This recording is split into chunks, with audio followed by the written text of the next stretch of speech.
and Locked On the Portal, a part of your day each and every day right here on the Locked On Podcast Network. I'm Brian Smith, joined by Tyler Wojcik of Locked On Irish. And I'm very surprised that CJ has been, acclimated this quickly into looking like a 10-year veteran in the NFL. Like the way he's just on the field, the way he acts, everything. We knew Jeremiyah Love was Jeremiyah Love. One of the reasons he's still at Notre Dame is he couldn't turn pro after last year. I mean, that's really the only reason. Yeah.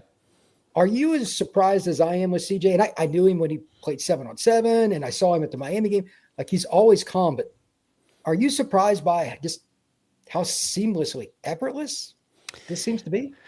I am surprised. I was really optimistic about what CJ Carr could do for Notre Dame, but I think my expectation was that he would really take off in his third season. And I felt like his first year as the starter was going to feature some ups and downs. And that was before the competition that ensued during fall camp, where it sounded like he couldn't stop turning the ball over and that he barely won the job over Kenny Minchie. So then when the season started, I thought they're going to be really conservative with him. They're not going to push the ball downfield that much. And then against Miami, that proved to be true. And it maybe was the reason that they lost that game. Like, they were too conservative. And then at the end, when they had no choice but to throw it downfield, he really started to excel, brought him back, and then the comeback ends up falling short. But that game alone really impressed me. And then for him to go out there and keep up with Texas A&M in that track meet, which looks a lot better now than it did even in that moment, I was just so blown away. Look, there's been some bumps along the way. Like, you could point out that clap that he had at the end of the first half against Texas A&M that nearly led to a disastrous turnover.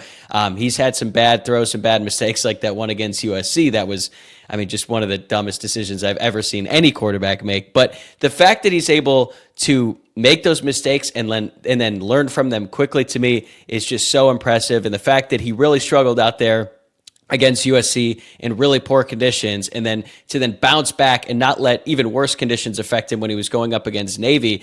Like, the fact that he's just chucking the ball downfield on a dime in pouring rain and then a blizzard at one point, to me, just shows you the type of arm talent he has and the type of confidence he has, which is pretty rare to see from a redshirt freshman. Yeah, he's top. I think he's still top 5. I'd have to look, but I want to say yards per attempt. He's number 1 in yards per attempt now. Oh, is he? Okay. Because again, like, what was it, second or third play, whatever it was, that they threw the ball to get, they went up top to Malachi this past week. And I'm like, okay, if Navy's really going to play cover 0, this is not going to work well for them. This is not that game plan, by the way, is terrible. I don't know what they were doing. You got to mix that up. You're going to show pre-snap 0 coverage against a good quarterback. Not a good idea. But he torched them, and they just kept doing it. So you got to do what you got to do. And he didn't mind. In the second half, he had a few more pressures. It still didn't bother him, but give credit to Notre Dame's offensive line. He didn't get touched in the first half. It was insane.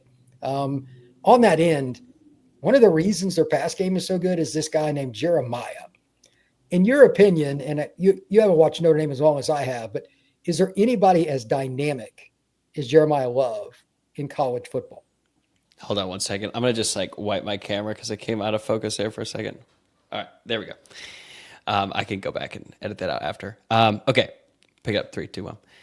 In college football today, no. And I was actually saying this week on the show, encouraging all Notre Dame fans to appreciate Jeremiyah Love as much as possible, because we've only got a handful of games left with him, and he is just such a special talent. He can do so many different things. He can run around you. He can run over you, as we have seen so many times in the past, and he is not afraid to run through you either. And I think that's the Jeremiyah Love. That's the version of him that I like the most, when he just lowers his shoulder and he ends up turning 3, maybe 4-yard gains into 9-yard runs just because of his ability to stay on his feet. But it's funny now to look back to the summer when we were having debates about who has the best running back room in college football. Is it Notre Dame or is it Penn State? And you got to give credit to Singleton and Katron Allen for what they did in the Orange Bowl, because they collectively played better than Notre Dame's running backs in that game. But this year, it has not been close whatsoever. The Notre Dame running backs have just taken their game to another level, and Jeremiyah Love is a big reason why. And I think, we've always known that he's great with the ball in his hands, but now he's improved as a pass catcher, and now he's improved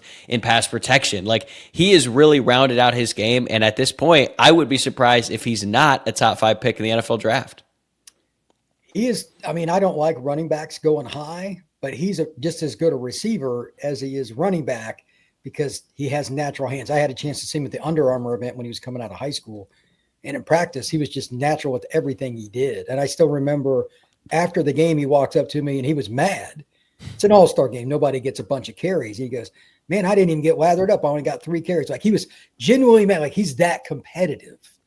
And Right. he knew that I was a Notre Dame guy and I was kind of following like what he was doing, but he just has to win at everything. And that's why he's so good. And to that, I just want to throw this out there. See Ball, Get Ball, the podcast. I don't know if you saw that, the clip with CJ. Yeah, with David Pollock. Do you remember the comment that he made, the little story about J Love at the Goog? No, I didn't. I didn't see that part. This is ridiculous. I guess every room's got different heights for ceilings. Notre Dame has some freaky athletes. Jeremiyah walks in. There was a crowd of guys with CJ, and none of them could touch the ceiling at whatever spot this was in the Goog. Think about the athletes at Notre Dame. Jeremiyah just looked up, jumped up and touched it and walked off. Like, they were all like, and I don't know how high it was, but I'm guessing it was well over 10 foot because almost every player at Notre Dame could like touch a rim on a basketball goal, no problem. So it was probably 12 would be my guess, but he is such a freak. Nothing's a challenge. Like, it's just blase. So I know. And that run he had this weekend, it was really impressive. You know, it went viral on social media where it looks like he's going to be brought down for a loss of 2, then just literally throws off one Navy defender, gets wrapped up and stays above ground and ends up ripping off a 43-yard touchdown run. Like, don't get me wrong, that was really impressive. I don't know if I'd put it in the top 5 best runs I've seen him make, or just maybe even top 10 plays in general. Like, he is that good. He's that special, and he is that kind of a highlight reel. And I'm surprised how much Notre Dame has continued to give him the ball. Not saying that they shouldn't, but you compare their usage of him this year to how they used him last season. It is night and day. We'll see if that ends up being the smart move here, because as they try to wrap up the season, I think we're going to get a heavy dose of Jeremiyah Love this Saturday against Pitt. But the way he's able to stay up and just continue fighting for yards no matter what happens. And like, there was that 3rd and 7 play where he squeezed through the hole, took a hit from the linebacker, and then ended up getting a gain of like 16. Like, that stuff is the type of things that you can't teach, and you just have to admire it and then hope he stays healthy and enjoy that he's wearing your team's favorite colors on Saturday. Yeah, my guess is he'll average about 3.5 yards a carry against Pitt for about 17 carries, and he'll have a 56-yard touchdown. Because Pitt's going to put everybody in the box. It's what they do anyway. And pray, they may stop. He may only have 50 yards rushing for the game, but because of him, CJ will throw for 350. That's because he changes games when he doesn't touch the ball too. He is a very, very special player. When you talked about Jeremiyah Love and all the crazy plays he made, the other part of that, I just thought about this. Notre Dame's defense, first 2 games, was not being managed properly. Let's just leave it at that. Everybody knows where I'm going there. It is of my belief